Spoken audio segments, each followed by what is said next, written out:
Welcome back, everyone, to another episode of Radical Thursdays. Actually, our last episode of 2020. This is it, everybody. We made it. Congratulations. Woo!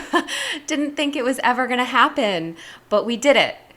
This has been a tough year for sure.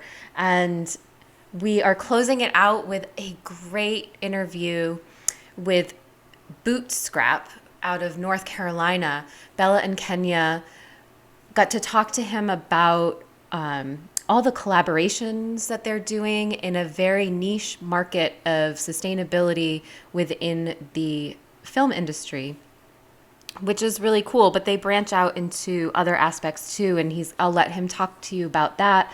But there's a lot of synergy with what our from the ground up high school leaders are working on for our area for 2021, piggybacking off of some work of our previous leaders in reducing food waste.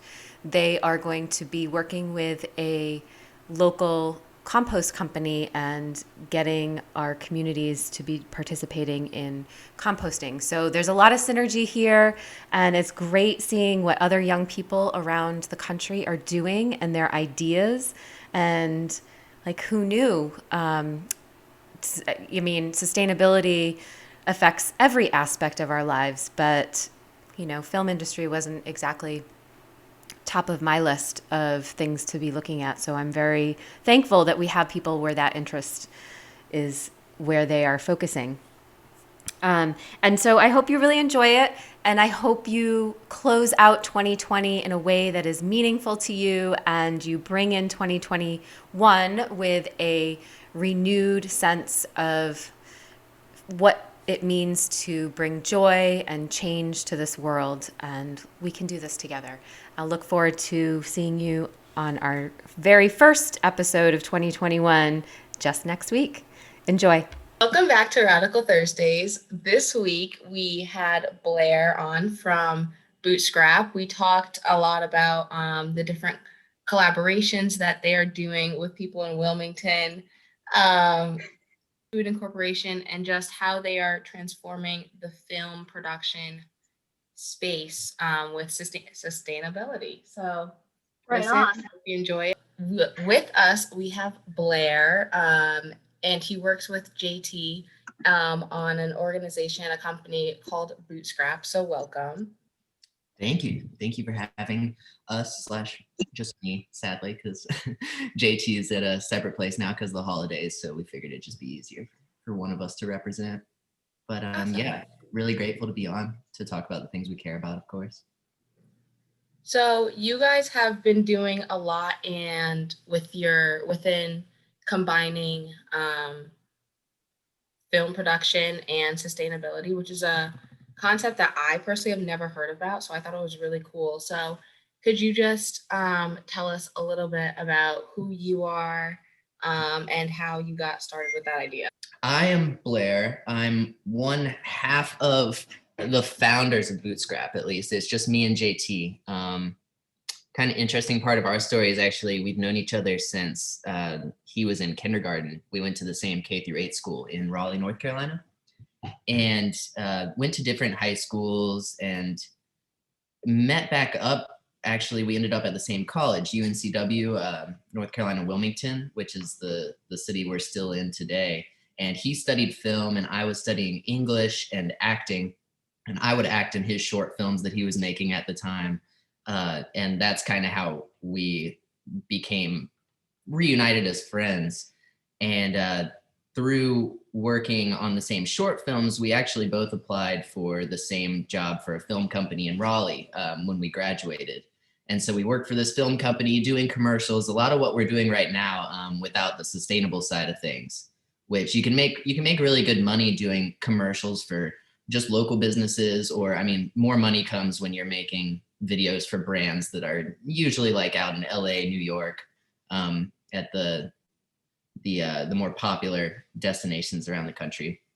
And we were making pretty good money, but weren't like super happy necessarily in that company, partially because throughout college, we'd always been interested in nature, but documentaries are really what got us interested in sustainability and kind of connecting those two. is like, if you have a love for nature, then like sustainability is like, the sustainable lifestyle is how you live. And like, it took me so long to put that together. Like, not until college did we both really figure that out and started trying to live waste free, and trying to live waste free, but existing on these sets is, there's so much cognitive dissonance.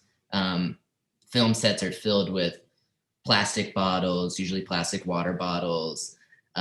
You're using tape to mark people's spots, and it's less about what people use and what they do with it afterwards. Of course, that's like the bigger problem, really, which is like how you divert waste, which is really just being thorough and thoughtful.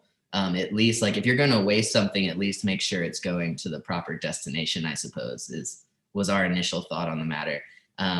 So we were doing that in Raleigh, and then our film company moved to Wilmington to produce a feature film here, actually.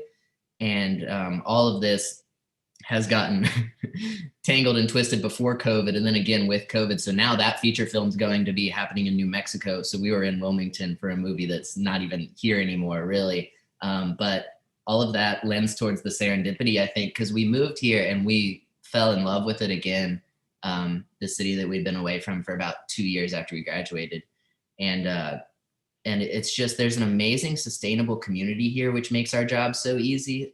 Everyone's so happy that we're trying to do what we're trying to do, and we get plugged for jobs just constantly. We have people reaching out to us who just want to support us in any way, really. And they like we make kind of weirder content. That was one of the goals that we had going into this business, was to make sustainability like cooler and weirder than it usually is. It's usually like, it can be a stale and like scientific approach to living sustainably. And we try to, and it doesn't have to be, and obviously that's not totally the case, but that's what we were seeing around here in our city, in our state, is sustainability was for people who could understand it necessarily. And we were people who didn't necessarily understand it. And we wanted to show the important thing is to try to be sustainable and not necessarily to understand every aspect of it.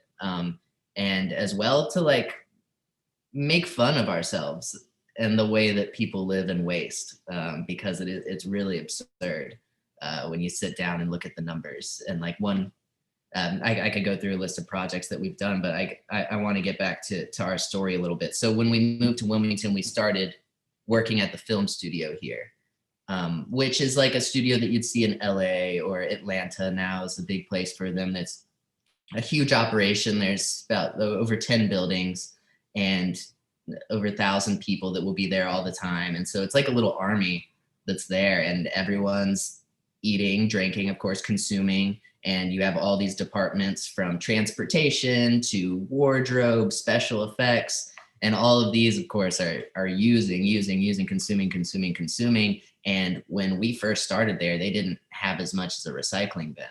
And the idea of compost is so foreign to them, really. And that's something that we wanted to incorporate there. So again, we were a part of some really cool projects that went through that film studio, but it didn't feel cool, or like we weren't really happy, because what's the worth of a project with all the waste that it creates? It was something we were asking ourselves over and over again, is like, what's worth it when all of this waste is behind the scenes? And we kind of wanted to push the behind the scenes to the front, because we realized too that something that we were guilty of, that a lot of people are, is you see movies and television and you never think really about what it took to make it. You can think about the effort of the actors and the directors a lot of the time, but like actual materials that go into the making of these things, it'll blow you away. And we wanted to kind of push that to the foreground. So we wanted to be a transparent company that would come in, try to make a set as sustainable as possible, and document it throughout doing so. The film studio was interested in that, but didn't have the time or money, they felt, to create an internal position. They were like, if you guys did this externally, it's maybe something we could hire out. So that's what made us take the jump to start Bootstrap, is to try to get into the film studio here, change their way of doing things. COVID came in before us and changed the way everyone did everything. So we pivot from doing studio waste diversion and event waste diversion to videos on how to be more sustainable, which have done pretty well in quarantine. As you know, like quarantine has given people a chance to kind of slow down and be immersed in their lifestyle, their home lifestyle, and kind of start tinkering, changing things around. And so we made some videos about like how to start a compost bin in your backyard, and then from there, like I've made a bunch of parody videos, and I've made a bunch of videos for any local company or organization who's doing anything sustainable. Really is how we qualify for one of our projects. And I think that's a lot of it. I think I just rambled straight through, and hopefully That's like touched totally on something fine. important. So you guys kind of mentioned, or you guys, you're only one, singular. So Speaking for two, though. Some things I say will be spiritually, you guys mentioned that you kind of made your own company, and that they didn't have room for you in that at that time, but they were able That to sounds so contract sad. out for something. So do you do workshops and things like that for companies to attend to make those smaller shifts that may seem very difficult, but once you set it up, it's kind of easy peasy lemon squeezy? Yeah, it's like we have something called a scrapbook, which is on our website right now. We might take it off. It's more geared towards sets, but one thing we like to say is that everything's a set, is what we realized, and that's why we thought we could create a company that was going to be diverting waste and diverting the old paths and habits of the studio, and then that same company would be able to service any concert or conference that would take place in the city. And I mean, essentially, it's like go paperless. Have everything as electronic as possible. Have your electricity be solar generated, ideally. That's one of the tougher ones, and we're still getting there ourselves. Carbon offsets for transportation, and for anything else that would take you away from carbon neutrality. And then beyond that, really, it's like obviously no plastic, reusable everything, refillable, which it's kind of finding out who's around you wherever you are, really, is because localism is, of course, a very important part of being sustainable. And we want, Bootstrap is like Wilmington's, we want it to eventually be North Carolina's kind of thing, like Wilmington, Raleigh, and then eventually Asheville, perhaps. But we think every city should have a sort of Bootstrap, which our job is, to link, to connect everyone who's doing things sustainable and to help each other out. I mean, farmers are a big part of the puzzle. Local nonprofits. We have a great compost company locally, Wilmington Compost Company. Compost is a super important way to cut down on your footprint and to help out the world in a myriad of ways. The compost obviously goes into fertilizing the soil to the plants that it creates. And throughout that whole process, there's carbon sequestration, there's it helps with stormwater runoff, and like it's a million things. And again, I'm not the person necessarily to talk to about it. It would be Riley, is the owner of our local Wilmington Compost Company. But we've learned a little bit, but we like to sort of guide to the experts. Meanwhile, we make videos and get those experts the exposure that they need or deserve, That's great. I think it's interesting for people that there's obviously been recently a huge push for sustainability, especially now with everyone online and able to kind of get that information more readily. But one thing that a lot of people forget is that you don't just drop everything you have if it's not inherently sustainable and then buy everything that's sustainable, because that in itself is counterintuitive. It's not sustainable whatsoever. Absolutely. So if you can't afford buying those more expensive, because oftentimes it's really expensive, sustainable things, use those single waste or single use plastics, but just reuse them as much as possible until they get like a hole in them or something. Just wash them. It's not that hard. And that way you can make small changes and not make that huge like budget inducing purchase. Yeah. Reduce, reuse, recycle. Yep. It's a great saying. Also, very side note, but not really side note.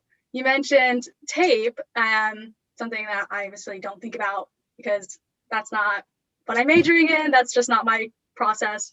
Yeah. In terms of film and how you guys have to position tape and everything.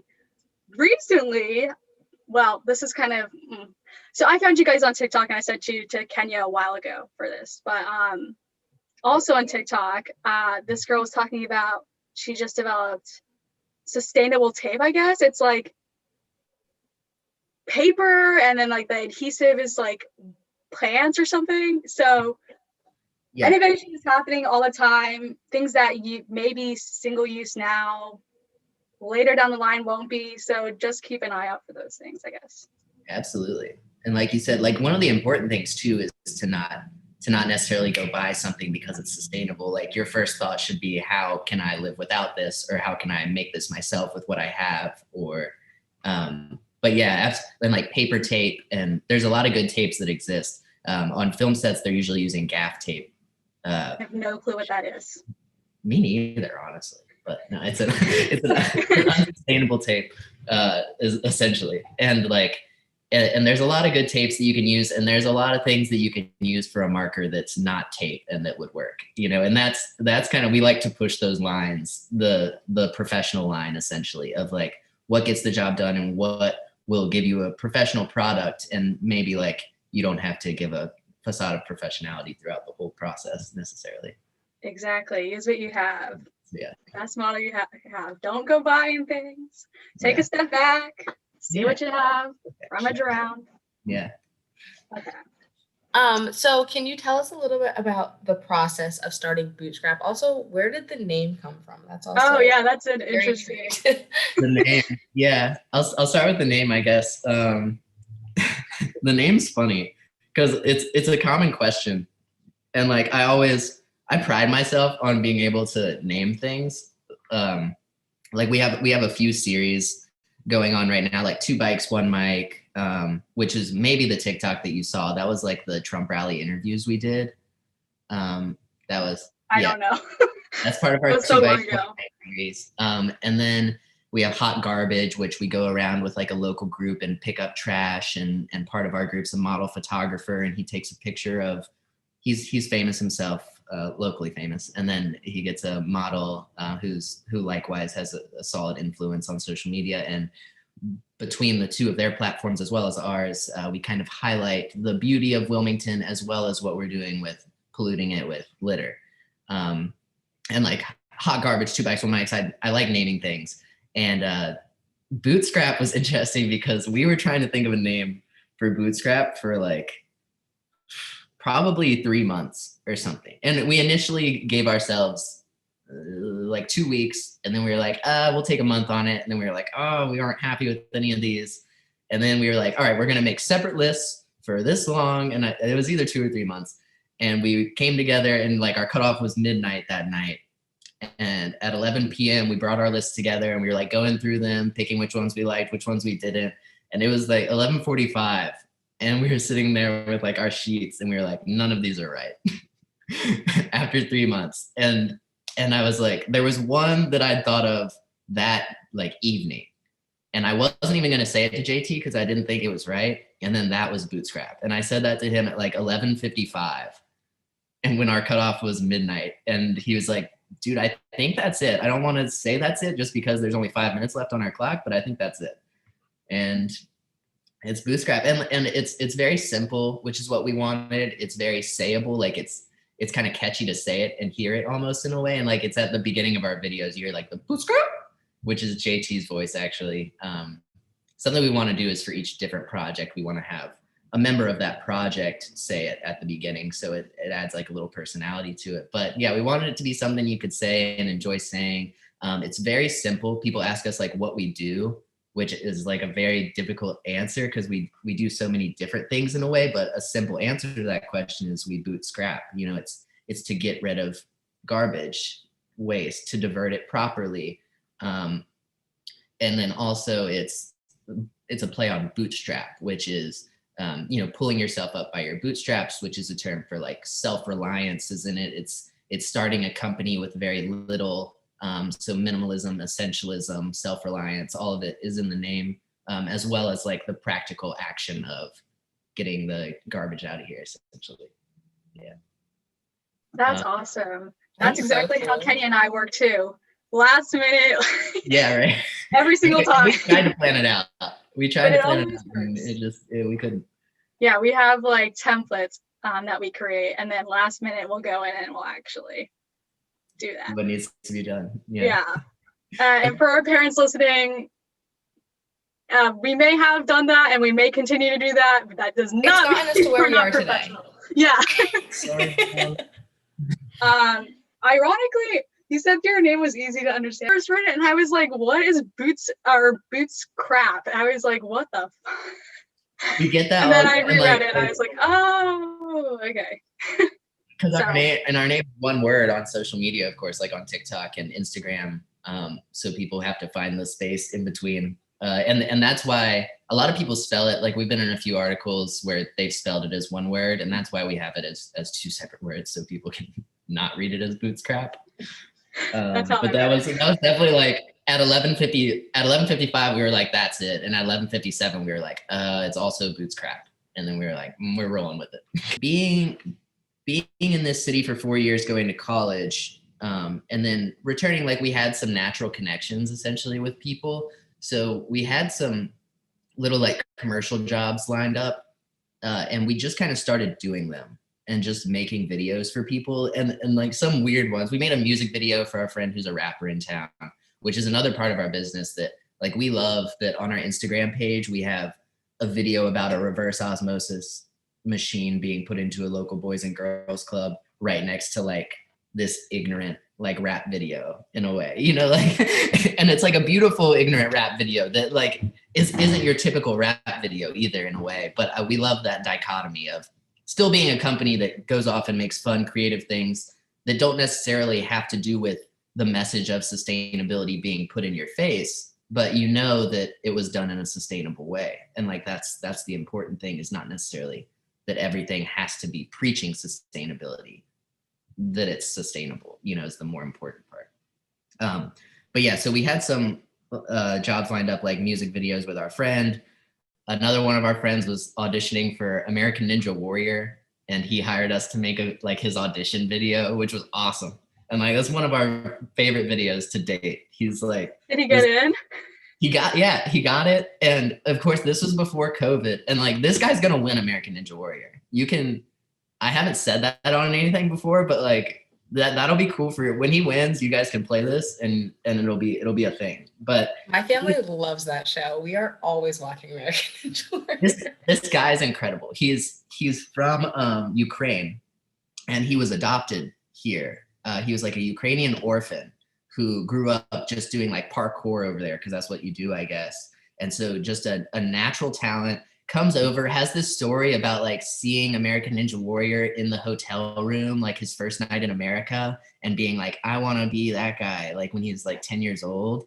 And he's just the sweetest person in the world, and just a freak athlete, and can do 1,000 flips in a row probably. I don't. Anyways, talk about a tangent. I can go on about Boggs forever. He's amazing. But we had a few random videos like that lined up, and got those done under the name Bootscrap, like started creating the brand, but didn't get our LLC done technically until January. And then from there, obviously January of 2020 is about a month, 2 months, I guess, before COVID really hit.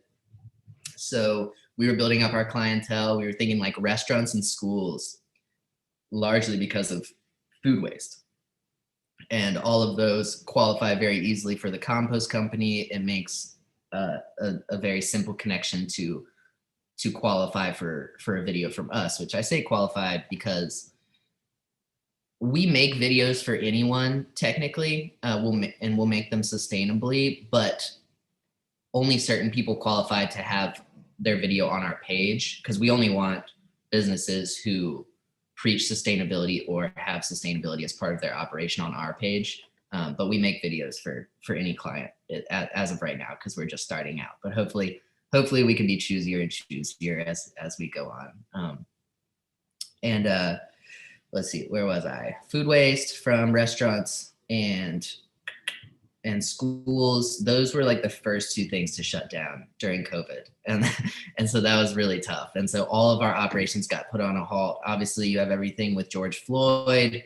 So we weren't really sure like what our role was at that time. So we took like a little break from April to probably June or July or so. And we just started helping out diverting waste at the local protests, and thought that that was a really wholesome way to go about finding clientele, as well as like figuring out for ourselves what's going on in the world and in our community. It kind of led us to trying to find out a way to help the local Black community more than we had previously.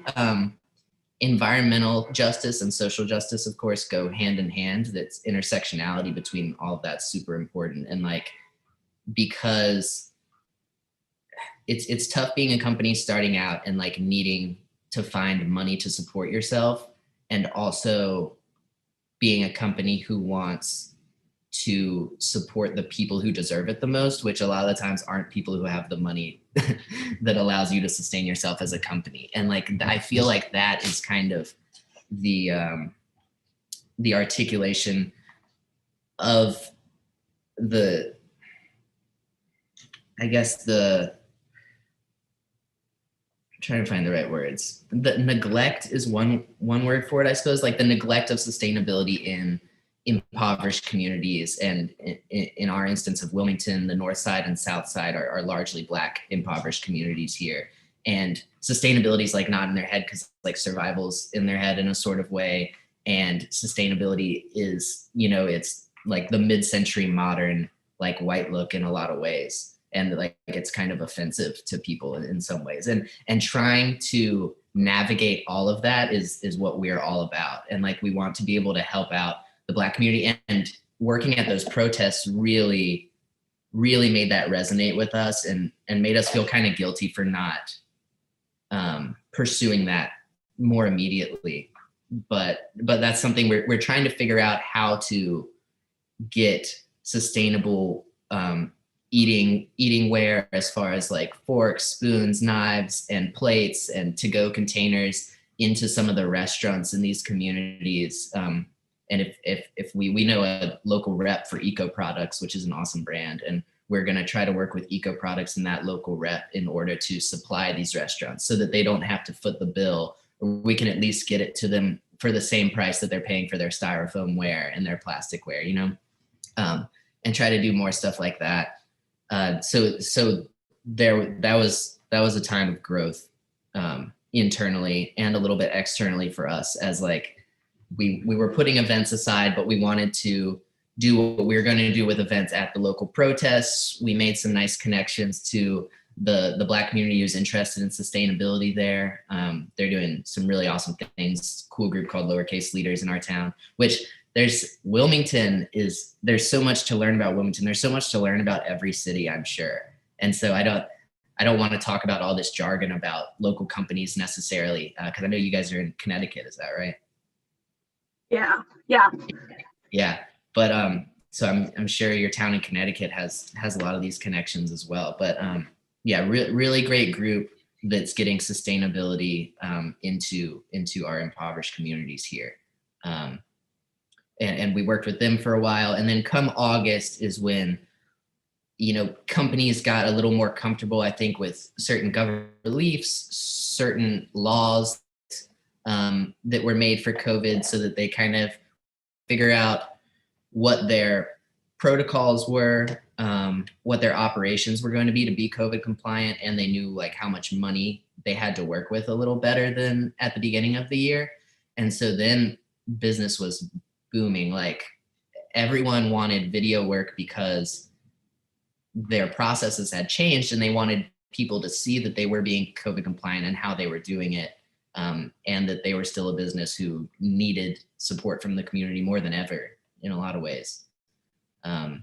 So being a production company that started like at the beginning of COVID was a very interesting experience, and one that's also involved in sustainability makes it an especially interesting experience, because COVID, of course, has had wild implications on sustainability, being, you see the water and the air got cleaner in certain areas, but also there's much more plastic, there's much more single-use plastic, because you have to be worried about contamination a lot more than before, at least, is most people's opinion on the matter.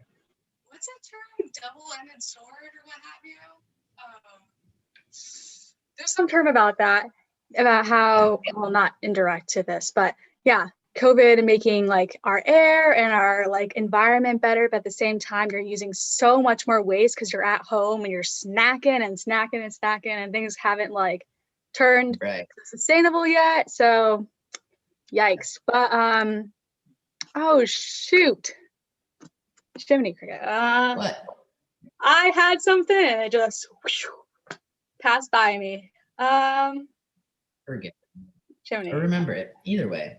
Well, on a side note, I guess, it's so crazy to me, like you mentioned styrofoam, that styrofoam is still legal. Like, how is that a thing? Like, I don't understand that whatsoever. So I think it's really cool that you're helping them make that shift away, because as we all know, or don't know, depending on, well, I'm not saying styrofoam really does not ever on the porch right now, there's like a huge pile of styrofoam containers, because people will give them to us.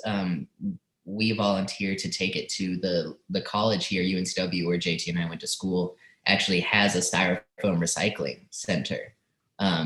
Do they just burn it or what? No. It's like this. It's a very expensive machine, and they're trying to get a second one here as well, so that it's not just one location that people can drop off at. But yeah, it's some machine that will churn it up, and it will reform it. I believe to make furniture, possibly shipping pallets, everything. It's really incredible that there's a local nonprofit called Keep New Hanover Beautiful that I think is trying to buy a second machine here. But we're supposed to get a tour of that pretty soon, and hopefully we'll be making a video about it. So keep our eyes open about it. Yeah, we'll send it to you for sure. Absolutely. I just wrote that down because I've never heard about that. That must be like a newer. There's also like the other solution for styrofoam. I've heard of some like maggots or worms that will eat styrofoam. And I think there's probably a mushroom out there that does it too, because mushrooms do about everything. Yeah. Have you guys seen that doc, Fantastic Fungi? No, I have not. I've heard of it, but I've never watched it. You need to. It's incredible. I'm gonna. Mushrooms and soil are like, they play such important roles in making a greener world. It's really so true. Yeah. And moss. That's a side note though. And on I said, don't forget about moss. Yeah. On the kind of, you mentioned lower income communities that are primarily filled with people of color, and then the tough relationship with sustainability, because sustainability, I don't want to say California started it, but well, because they obviously didn't, but started it in the film industry. We still reference a document from like 2006 or 2007, which was California's like first breakdown of waste in their film industry. And they're definitely like trailblazers for sure. Oh yeah, especially in like cleaner living. But yeah, because it has such a way with it, and kind of it's so expensive, it's kind of hard to break into that, especially when you're lower income, and making those purchases aren't necessarily easy or accessible in the moment, and that tough relationship. Kenny and I, a couple podcast episodes ago, probably in the beginning, had a conversation. For those of you that don't know, Connecticut has a huge income inequality gap. A lot of rich people here, our median income is like high, but on the flip side of that, we have really like much poorer communities like Bridgeport. And Green Village Initiative is who we talked with a bit ago. And they deal with a lot of sustainability and including into lower income communities and Black communities, and making that bridge again and relationship through community gardens and like smaller initiatives, kind of like what you guys are doing. So side note, but yeah. It's I tricky. also think it's really cool how, like, when you think about it, kind of like the premise or central idea about sustainability is reusing things that you have and finding a new purpose for them. But at the same time, a lot of people will view it as the complete opposite, kind of, and think of it as, Yeah, like we said, like a richer idea or right. like a white people problem, kind of. And Yeah, so it's A going romanticized version. right of what it like actually is. And so I think as like the younger, okay, we are young, but like our generation yeah, and yeah. younger is like finding new ways of incorporating those different methods into their daily lives, which I think is super cool. And how you guys are taking something like film production and are saying everything is a set, and just finding everyday ways that you can create this quality entertainment, I think is super cool. Thank you. I really appreciate that. And yeah, that's you bring up one of the most important points that we talk about people. We talk with people about this so much because when you make a commercial for someone, or when someone wants to hire you to be a producer for their feature film or their commercial or the TV series or whatever, you give them a treatment, like a pitch that has like basically a breakdown of what you're going to do, and then like what it's going to cost at the bottom, and like the bottom line, right? And the bottom line on ours, like we want it to be the same price that they were going to pay for an unsustainable set, if not cheaper, because like it should be, because like you said, when you're reusing everything and when you're getting things locally that are used, you pay less for it. It shouldn't be more expensive. And we talk with, but it can be depending on what kind of services you're looking to get. Solar power, alternative energies, and things like that are definitely going to cost, but they also save on the back end, and they save down the line. Um, but that's one thing we like to tell people all the time, and something we see a lot in the sustainable industry is sustainable businesses get excited about being able to charge people more for their product. They do, because and they have to, if they're trying to make their business work, because they're paying more to get their product. But if you as a sustainable company can figure out a way to not pay more to get a product, then you can charge people less for it. And that's the real success as a company, I think, is to be able to charge people the same amount or less for sustainable, rather than the upcharge. And like I wouldn't get excited about charging people more to be sustainable. That seems like I'm almost discouraging people simultaneously, from being sustainable, which is the opposite of what we want to do, obviously. So a lot of times what makes things more expensive is having not, I don't know if it's usually like the term is like a third party source or what have you, but there's like a middleman, there we go, between the company and the consumer. And so that usually updrives costs because they have to pay the company, but you also have to ensure you're, paying a fair wage to your employees, to the people that are producing the product and then selling it. So there's a lot of costs that go into a higher quality, sustainable product and For sure. whatnot. So Paying for it's interesting trying to find that, like, where to give to make it as affordable as Forever 21, which is so bad for the environment. And so, yeah, it's so like cheap, and that's what makes it appeal to a lot of people. But yeah, tricky situation for them. So we read on your website about the philosophy Oh. ASAP, or as sustainable as possible. Can Yeah. you talk a little bit more about that? Definitely. That's a great question, because there's obviously buzzwords for companies, like waste free or sustainable or zero waste are like the first ones that come to mind. And I personally was always okay with like any of those. JT is really the one who was like, I hate those words, because they can mean so many different things. Like zero waste specifically, as speaking of like legislature and everything, like you can be zero waste and call yourself that as long as you divert like 90% of your waste or something like that, which is very funny because like it's literally the word zero, which you would think like the term waste free would maybe be like 90% or something, but zero waste being 90% is crazy to me. And anyone can call themselves a sustainable company, really. And so we kind of wanted to come up with our own term, our own measuring stick, essentially, for like how we do productions. And so ASAP was kind of our new way. We also thought it was like kind of cool. You know, we like ASAP Rocky too, and like the ASAP team. But ASAP being as sustainable as possible, and like still having the connotation of as soon as possible too, and like and doing things quickly, efficiently, but then also as sustainable as possible. And that's kind of our way of saying the buzzwords that you're used to hearing, like this is something else, this is something like foolproof, this is, we really are trying our best, and trying our best to make every production absolutely zero waste. And if we do create waste, we're going to tell you. Like, transparency is, I would say, probably our main goal, because like there's going to be times when you can't be waste free, and the more important thing is like being transparent with like what your waste was, and so people can, at least so people have that information whether they want it or not. 100%. I think labeling, I would have to agree with your counterpart there. Labeling is so tricky because you only have to meet like the bare minimum requirement, and then you can like up pay. This brings it back to the last point on that grounds. And I think transparency is key, and a lot of times you don't get that transparency when you have that labeling because of the, you know, loopholes in a way that a lot of consumers don't recognize. I think that's great that you guys are having that transparency and in a cool, catchy little way. Thank you.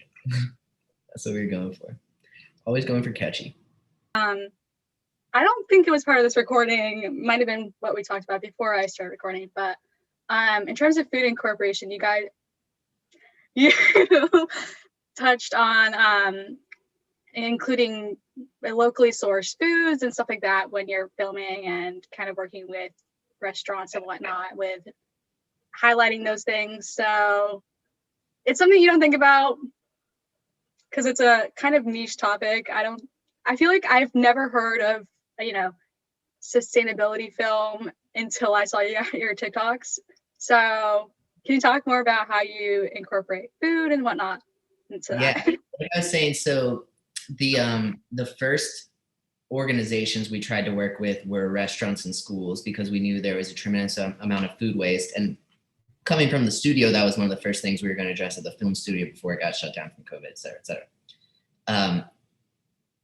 Where people get their food, like the disconnection between people and their food is so crazy to me and to us.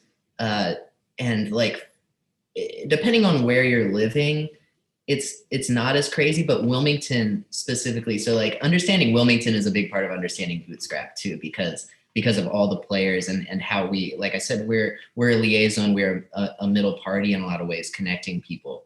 And farmers, I knew, were a super important piece of the sustainability puzzle for Wilmington, because we're surrounded by so many farms here, and yet everyone goes to the Harris Teeter, the Lowe's Foods, the Walmart around here. And it's like, speaking of having in your mind that buying produce, eating vegetarian, vegan, sustainable is going to be more expensive, is partially because when we think of buying produce, we're thinking of a grocery store, where if you go to a farmer's market, you cut out the middleman, and you're buying produce at the farmer's rate rather than at the grocery store's rate, which is essentially like doubly marked up, right?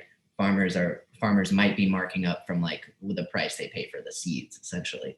But also just want to work with farmers because they're freaking dope people, like 9 out of 10 times, 90 out of 91 times. Farmers are the most amazing, selfless people who have so much knowledge to share with, like, and they want people to be growing their own food too. You know, they aren't like jealous money mongers ever either, farmers. They're just people who usually love what they do and love sharing it with people, and not just sharing their produce, but sharing how to grow produce. And obviously, like, having a garden in your own backyard is the only thing that's more sustainable really than buying from local farmers, perhaps. And they want people to have their own gardens too. And I love, and the model that farmers work with too, I think is so important for every entrepreneur, because farmers essentially a community of farmers. They get together and they make sure that everyone's not growing the same crop, because that wouldn't make sense. Then they can't, then they have competition to sell to a restaurant. You might want one other farmer growing your crop, but you don't want everyone growing, say, strawberries or something like that, because then most people won't make the profit they're looking for off of it. And I think that's such an important model for sustainable markets going forward, because everyone needs their niche. Having a bunch of people doing the same thing inherently isn't that sustainable. And so having a little competition and yet having it be altruistic, and I think the personality of farmers as well as the service they provide is so underrated, and people are way too disconnected from it. So the first thing about food incorporation was getting people to know and love the farmers that are around them, and understand that they're a great source for nutrition of the mind and the body. So obviously that's one way we incorporate food, is getting people in touch with local farmers, doing videos for the farmers markets for the farmers themselves. Likewise, getting the farm fresh food incorporated into the local schools is one thing we're working on with this company called Feast Down East down here. Great company to look up. They do amazing work. They call themselves the bridge between farmers and communities. And what I've been speaking to is something that organization has been working on for a long time. And again, like a big part of Bootstrap and starting this company, we've only been around for a year, has been figuring out what we need to do and what other people have been doing that we can help them do, which a video company, one of our style, where we like to do like documentary type work, that's everything, is figuring out people's story and how to tell it and how to get people involved and how to help them out as well as the people they're trying to help out. And then restaurants and schools, so getting these farmers, the produce from these farmers, into restaurants and schools, and then on the back end, getting those schools and restaurants to then compost that material.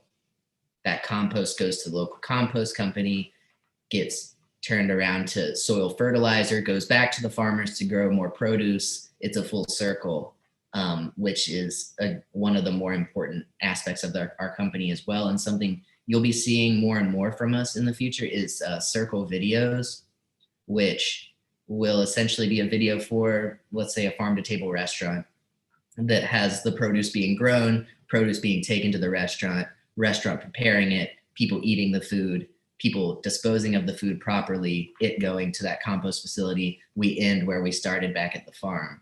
And you see the full circle, which works very well with Instagram, because when you end a video, you start at the beginning again. And so we think that'll inherently, the form matches the content, vice versa. But yeah, and then another thing is we live in downtown Wilmington. So Wilmington's a very cool spot because you have a riverfront downtown that's like San Antonio, like beautiful river walk. The sun sets over the river, and then 15 minutes the other way, you have the beach, Wrightsville Beach. And the beach and Midtown, which is the area in between, are like pretty affluent areas. And then as you get to downtown, of course, you have super affluent areas of downtown. It's a historic downtown. It's kind of like Charleston, which you've maybe heard of or seen in a lot of ways. And then you have the north side and the south side that I mentioned before, where it's the north side of downtown has been a food desert for over 30 years now. And every city council meeting, they bring it up. And I imagine that's in the case for 5 to 10 years. Finally, there's a co-op coming, the Northside Food Co-op. And we've been hired as, tentatively hired as the video crew for that project, which we're really excited about, but that's gonna be another 2 years. And so we live on the north side of downtown. It's a food desert. So figuring out, and Feast Down East, again, that company, working with them, figuring out how to get the impoverished community of the north side that's been a food desert for 30 plus years, how to get them produce from these farmers. And more importantly, like I said earlier too, is getting them to understand growing their own food. And the beautiful thing about a co-op is it's not just a grocery store, it gets these people ownership, which is the other hurdle to egalitarianism in that gap of environmental justice and social justice is not, you know, it can be expensive to live sustainably. So how you solve it perhaps is giving the people ownership of what everyone's buying. It's sustainability and not making them just buy things, but also giving them ownership of the things being bought. Yeah, so I think that's most of what we do with food incorporation. Yeah, co-ops are awesome, not gonna lie. Ways that we're doing it here, we don't really need it much, TBH, but we are trying to encourage people to grow their own gardens. So we made a seed library for people to, you know, access seeds for free and make those gardens and make that push. And then, you know, cookbooks are in there too. But for those of you that don't know, that are listening, at farmers markets, if you qualify for SNAP and that if you use SNAP, which is supplemental, we're really nutritional assistance program. There you go. That was a stretch. You can use your SNAP points at farmers markets a lot of the time. You just have to check with your local government and whatnot. So that's a way to make it more attainable if you didn't think you could afford a more locally sourced food.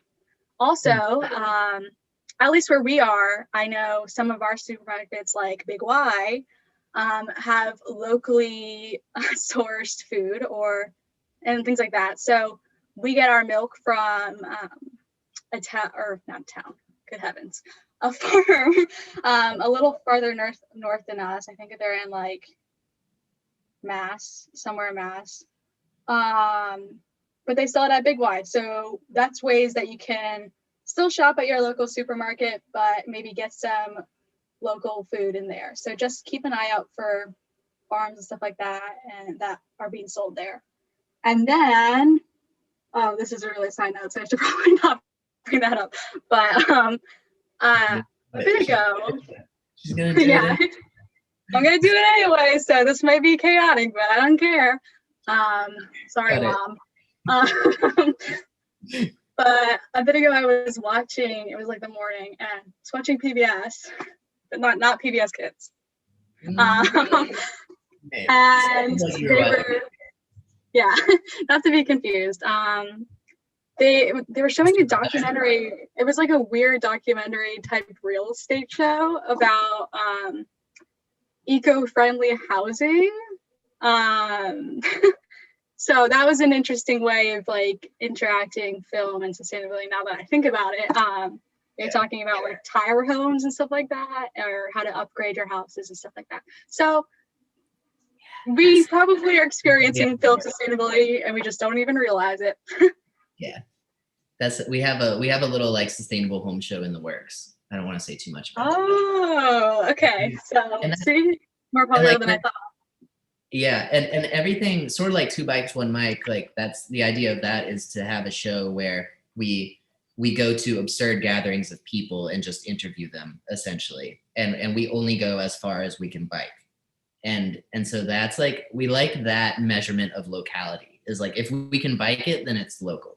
And so we're eventually going to bike to Raleigh, which is like a 2-hour car ride.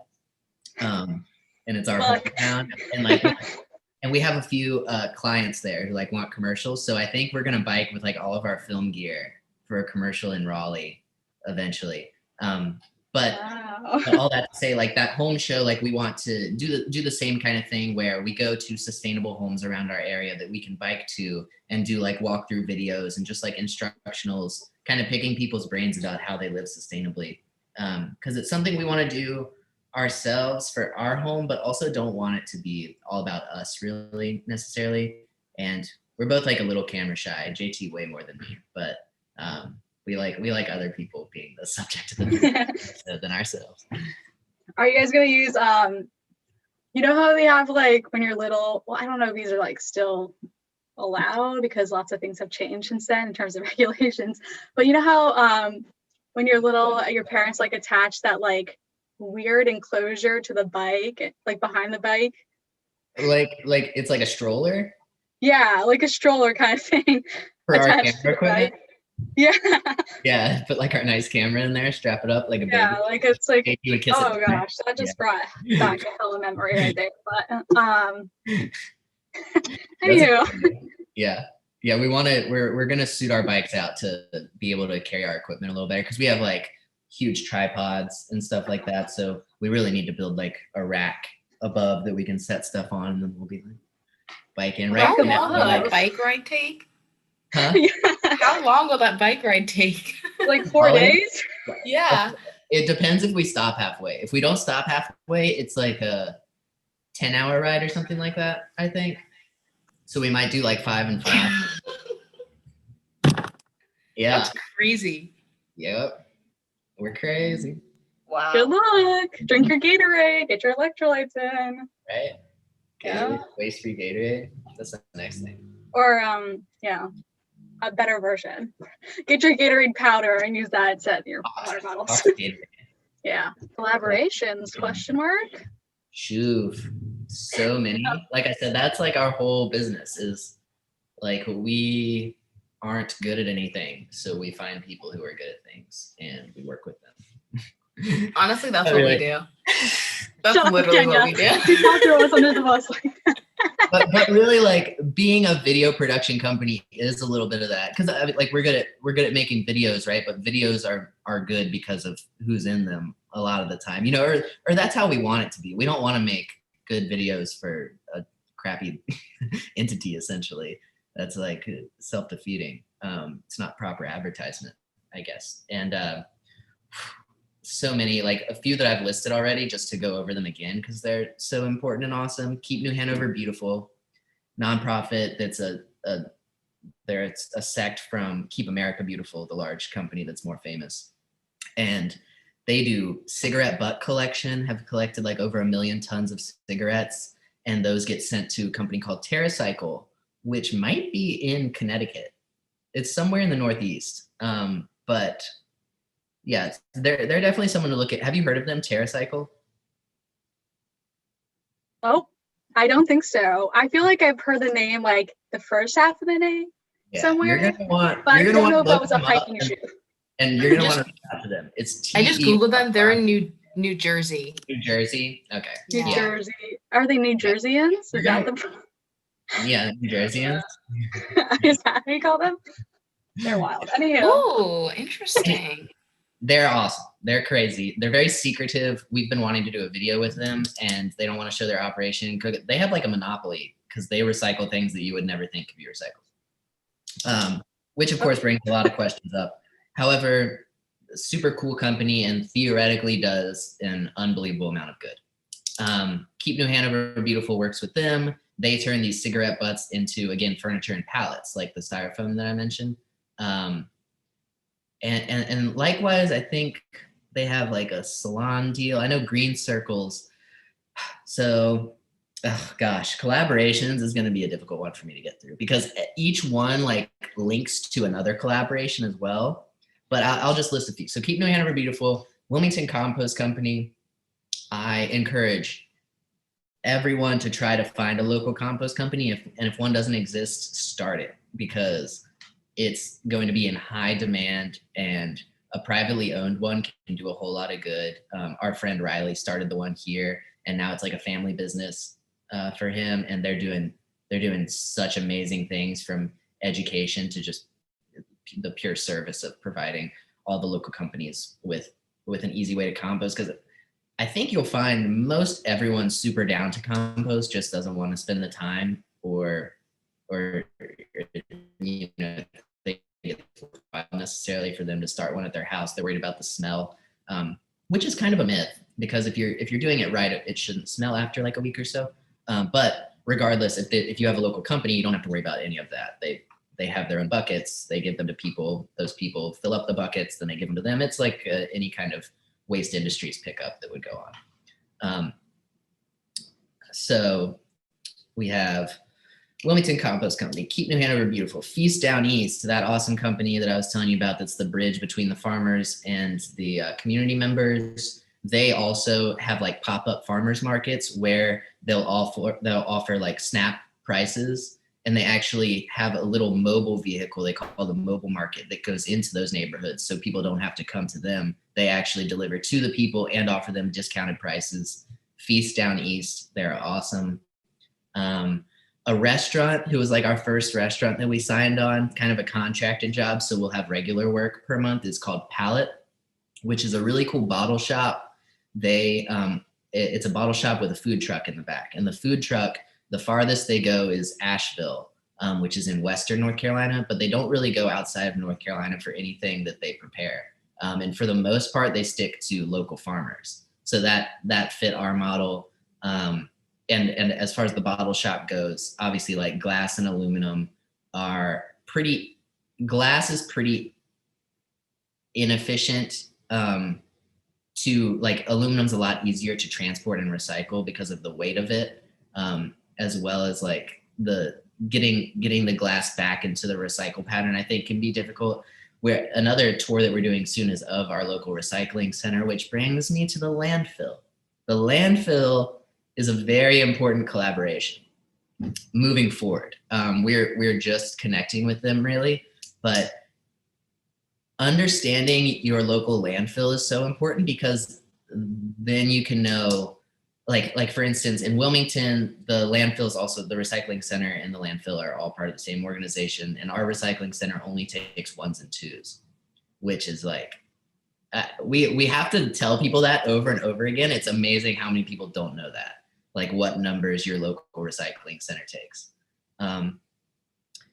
And that's why the college is so cool, because they take styrofoam, they take 5s and 7s, I believe, as well. So figuring out what your recycling center takes and then who else around you is taking up waste that your recycling center might not. And the landfill likewise is how they repurpose everything is incredible. And for our hot garbage series, where we go around with a group of people and pick up litter. And like, if we get a pile large enough that we can't take it ourselves, the local landfill will come by. The director of it, Joe, comes by in one of their big trucks and he picks up everything that we picked up that day and he'll take it to the landfill where they divert it. And it's not, he talks a lot about the difference between a dump and a landfill. Very important, because a dump is like, you throw it there and it sits there. A landfill is like, you throw it there and then they go through it and figure out what can be reused, and certain ones do an amazing job at it, and Wilmington's one of them. So the landfill is super important. A really cool collab we have coming up that I want to talk about is with a local brewery. We're making a waste-free beer. So no cans or bottles. It's only going to be in kegs. And so you can only get it in growlers at the locations where it's going to be. And it's made from the scraps of the farmers that we were talking about. They teamed up with a brewery that's kind of in between here in Raleigh and made one out of veggie scraps, and we tasted it and we were like, oh my gosh, this is delicious. And we think that given the chance, we could imitate this with you and make it waste free, and we'll handle everything on the production side of it. So the only waste that's really going to be involved in it is water. And then the hops and grains come in bags. What we're doing with those bags afterwards is having a local designer turn them into purses and other sort of like knapsacks. And so we reuse the bags afterwards, and then we'll sell those as like merchandise along with the beers. And like, you obviously, like, imagining the video and photo marketing afterwards, it'll be like these bags probably filled up with growlers or something like that. But yeah, and then along that vein, like we have merchandise coming out, apparel and things like that. And so lots of collaborations with local sustainable designers. Eco Sleep, Eco Babe, South Castles, Dark Moon are like a few around here that we've worked with.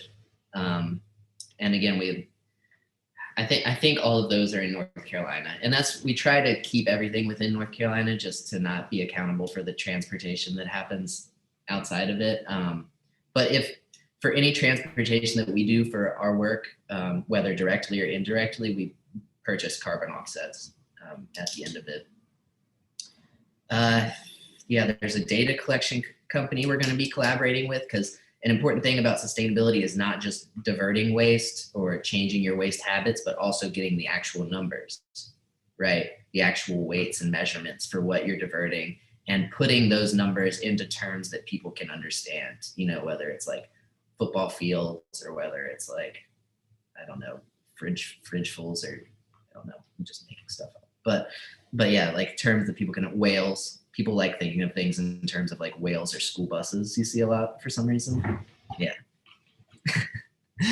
But those are some ideas of collaborations. And then a local ceramics gal, a pottery lady, she's like making some mugs using like recycled clay and natural dyes, and figuring out how to do sustainable glaze. And so we try to collaborate with everyone who we can, again, because like the connection between the sustainable community is the important part, because not having to outsource is the sustainable part too, finding everything that's around you. And so the more people we meet and work with, the tighter our circle is in a way.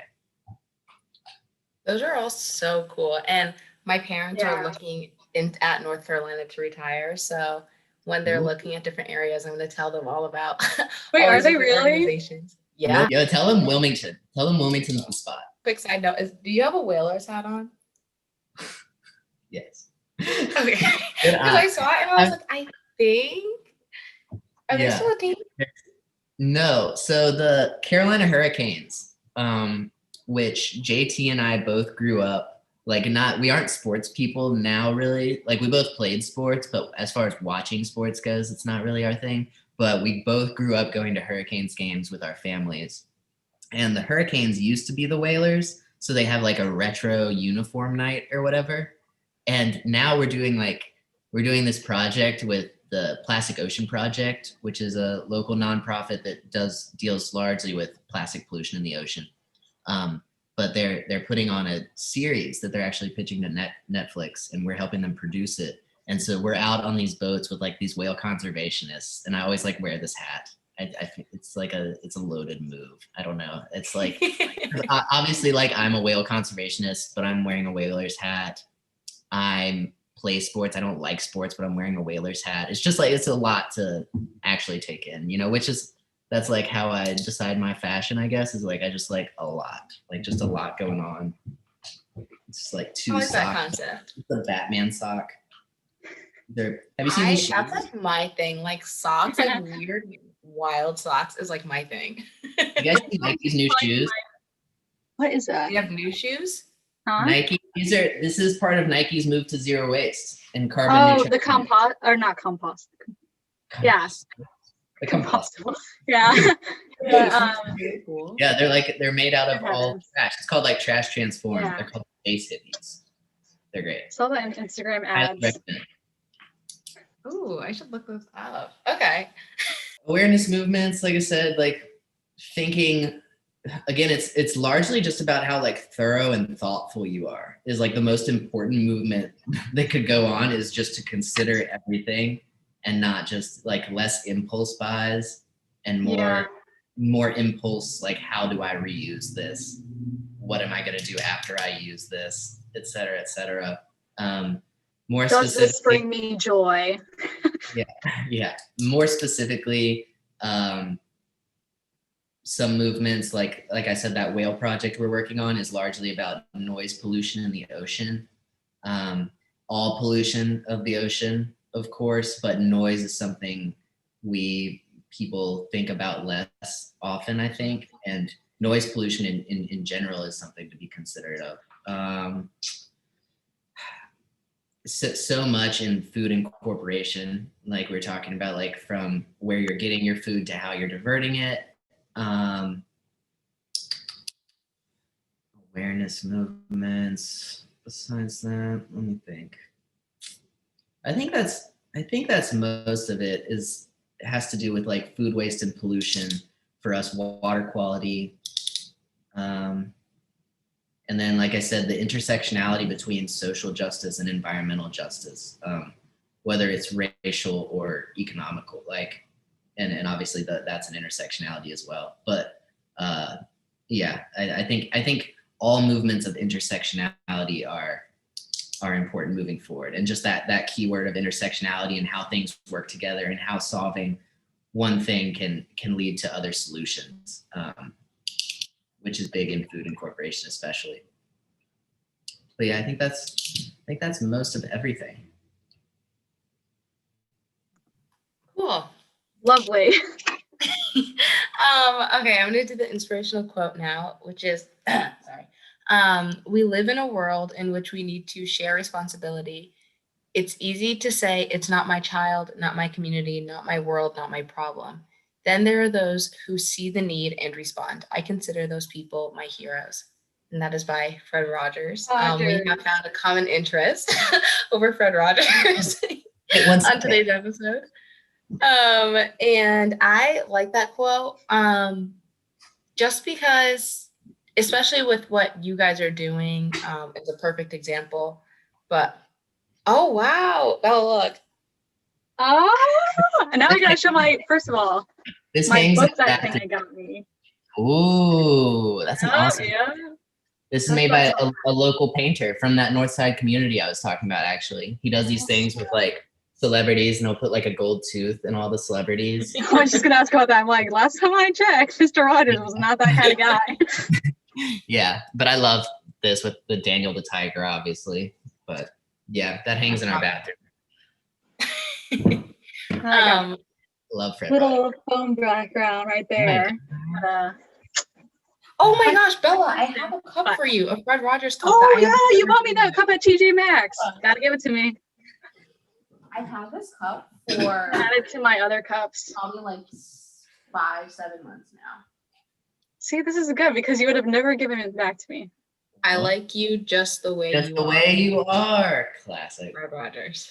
Beautiful icon. Now I just need to add it to my bobblehead collection, and then I'll be good. Yeah. Anywho, that's a side note. But I like this quote just because you guys are a perfect example. But just in general, just seeing a need in the world and just acting on it and bringing awareness to a thing that people have never even thought of. And in that small way, you're changing the world for the better, which is much needed. Right on. And not even like just acting on it like responsibly and consciously by making sure that everything that goes into it is the best it possibly can be and all that jazz. And naturally, I love this quote on its own. Yeah. Me too. Yeah, it brings about like, that's what we want so much about getting better at what we do, and just doing what we do is just doing it. It's just going out there with a camera and just getting it done, and not necessarily worried about what we're making hourly to do so, or what the next steps are, but like to get it recorded and get it in the camera, and then to get that message out, and like all gas, no brakes, just moving forward like that, and being active rather than passive, and because there's so many problems to be solved, and you can sit and think about the best way to solve them forever, but when you get enough people involved who are interested in the same things, enough heroes, then like the community and the world can solve its problems, we think. So and it's easier to solve little communities like Wilmington's problems, and so starting there and moving from there, I think is what we're doing, and what we hope a lot of people who see the content we're making will start doing wherever they are too. Yeah, I appreciate you guys for being a part of that, getting the word out. Of course. Thank you so much for coming on and talking. Do you have any social media or anything that you would like to promote? I suppose it's all Bootstrap. It's just like one word, BOOTSCRAP. That is TikTok, Instagram, which when we were choosing a name, we also wanted something that wasn't taken on those platforms too, which is why we were surprised Bootstrap wasn't taken really on any platform, except we couldn't create a Gmail with it. But now we have our personal Gmails attached to our website. Yeah, so, but yeah, so Instagram, TikTok, the website, also bootstrap.com, the YouTube channel, same deal, Vimeo. It's all pretty much wherever you'd want to find us. Twitter is the only thing we don't have right now. Alrighty. So you can't tweet us. You can tweet about us. We'll see it. Share it on Instagram, Facebook, maybe. I don't know. Okay. For us, Find us on our website at nourishmysoul.org, all undercase, not underscore. You can find us on our Facebook at just search Nourish My Soul. You can find us on Instagram at nourish.my.soul, all undercase again.